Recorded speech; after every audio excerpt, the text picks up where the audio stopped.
follow-up on what you had just said. Go ahead, Philip. Caitlin, I'm not taking your follow-up. I have a follow-up on something you just said, though, Caroline. That's Caitlin, regarding I'm not Jeffrey taking Goldsberg. your follow-up. Philip, go ahead. I have called on. Since the beginning, Trump has asked much of his spokeholes. This was the largest audience to ever witness an inauguration, period. It's a tough gig, lying every day to people who know you're lying, and then one day, out of the blue, the people who thought had your back, well, they don't. And we'll get to that. This is Propaganda Barbie,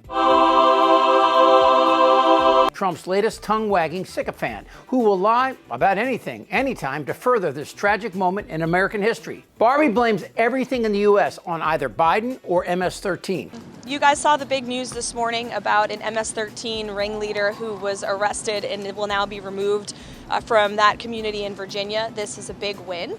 Trump and this mope are ready to send undocumented Americans to a prison in El Salvador simply because of their tattoos or the brand of clothes they wear. It's on a release from Homeland Security. When a reporter asked her, she lied and talked again about foreign terrorists. According to the Department of Homeland Security and the agents, have you talked to the agents who have been putting their lives on the line to detain these foreign terrorists who have been terrorizing our communities? TDA is a vicious gang that has taken the lives of American women. And our agents on the front lines take deporting these people with the utmost seriousness. And there is a litany of criteria that they use to ensure that these individuals qualify as foreign terrorists and to ensure that they qualify for deportation. And the president made it incredibly clear to the American public that there would be a mass deportation campaign of not just foreign terrorists, but also illegal criminal aliens who have been wreaking havoc on American communities. And shame on you and shame on the mainstream media. As an aside,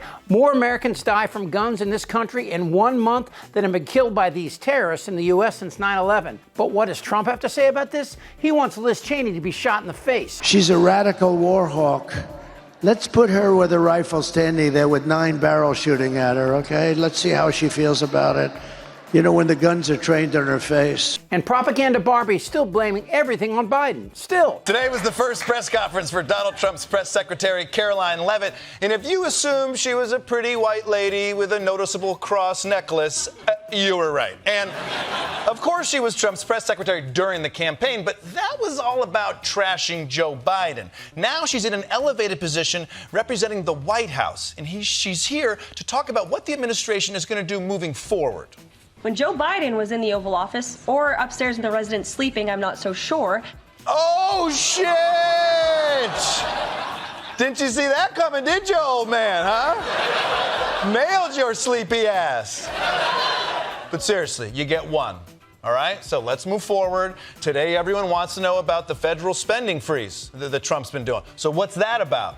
We've seen the Biden administration spend money like drunken sailors. And the president is not only trying to fix the mess created by the previous administration's incompetence and reckless spending. Can somebody tell her that Biden handed Fat Donnie a thriving economy which he quickly turned to shit? She repeats Trump's lies about, well, practically everything. And even when she's caught, she presses on. And this Judge Boasberg, is a Democrat activist. He was appointed by Barack Obama. His wife has donated more than $10,000 to Democrats, and he has consistently shown his disdain for this president and his policies, and it's unacceptable. You're right where I wanted to go about the idea that these people are all foreign terrorists, but Judge Boasberg was originally appointed by George W. Bush. Well, let me just say something to that effect, Garrett.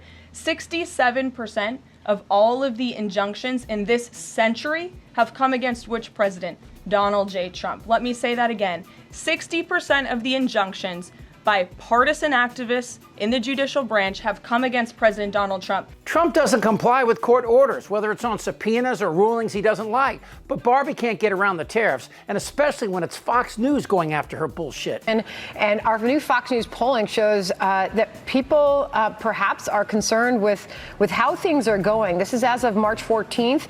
Those that say they disapprove, 56%, more than half. Those who approve of the president's handling of the economy is at 43%. And in that same polling, we asked about the most important issue facing the country today, and top of the list is inflation. And the economy is number 2, and jobs. Those are first and second as it goes down to political division and preservation of democracy. Is the president doing enough to answer answer the needs and demands of the American voter when it comes to the economy and lowering prices. DOJ has done in terms of cutting federal spending. There are lots of questions in terms of whether or not this is going to lead to a further slowdown. Can DOJ induce a recession with all of this cutting?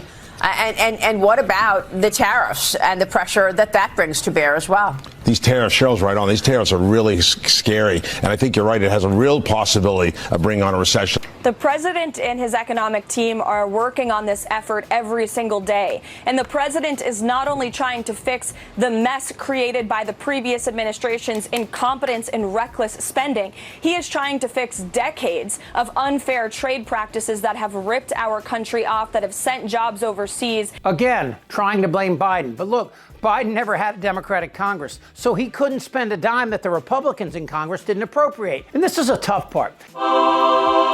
Is she a shill or a twit? I mean, does she understand and then lie, or does she not understand basic economics? Because whatever she's saying about tariffs doesn't add up. President Trump is putting a huge tax on American people without even coming to Congress.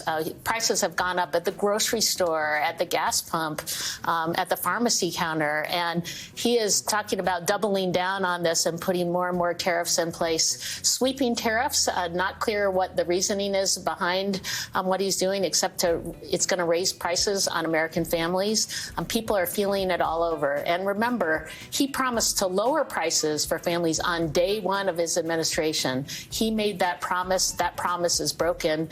Trump has dug in on tariffs despite the pushback by Republican senators, governors, and mayors. Brian Barnett, he is the Republican mayor of Rochester Hills, Michigan, which is a kind of a suburb of Detroit. It's also like, you can practically see Canada. It's hard to know exactly what tariffs are going to go into place on April 2nd, as the president promised. But let's say it is 25% on all cars and car parts.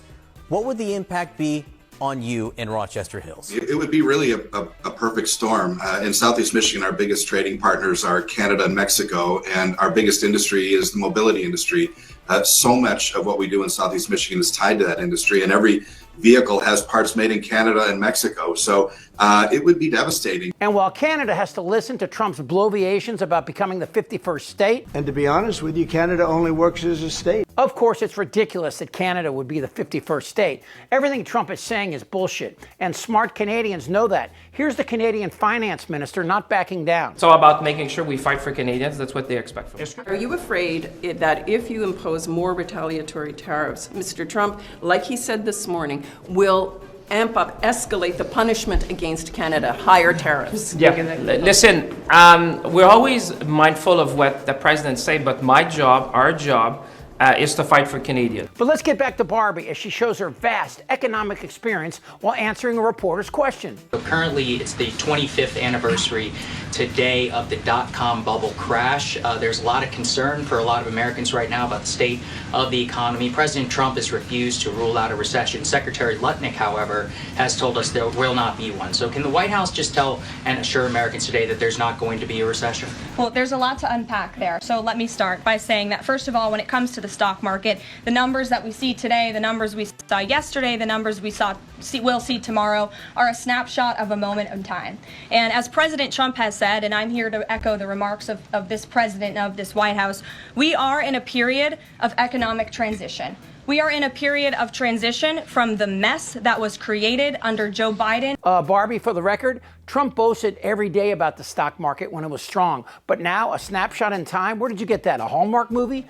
Biden had 7 quarters of 4% economic growth, and Donnie Diapers never had 1 quarter of plus 3% economic growth. Can you articulate what the disaster was? I didn't think so. Joe Biden left this country in an economic disaster. Several statistics to point out. The delinquency rate on credit card loans increased 63% under Joe Biden, hitting a near 12-year high. Under Joe Biden, all net job growth went to foreign-born Americans. Real wages declined by 1.5% under Joe Biden. And as we all know, and this administration continues to combat, prices soared more than 20% under Joe Biden because of his reckless spending and economic policies. Well, again, she's lying. Those numbers are not authenticated. And as far as inflation, come on, Tinkerbell. With what Trump is doing and where inflation is now, that's your take? So we are in a period of transition from that economic nightmare under a president who had no idea what he was doing, never held a private sector job in his life, into a golden age of American manufacturing. Dude, he's had 6 bankruptcies and a multi-million-dollar civil judgment against his business practices by juries of regular Americans. How long will you keep blaming Biden? I know the answer. Who, by the way, served this country for over half a century. Your guy, bone spurs while calling our soldiers suckers and losers? That's Carolyn Levitt. On one side, she's pathetic. On the other, she's got plenty of company. What do we take away from this? Are your leaders incompetent, unqualified people compromising national security? Yes! Yes! Yes! Goddamn right. It's not fair. They had what? Bloated and fat and disgusting. I like that. We're a nation that speaks English. Look, if something like that thing start goggling. I don't want to talk about this stuff. Am I wrong? Yes! Tick-tock. You're in a lot of trouble, Donnie. I think he's crazy. I'm Chip Franklin.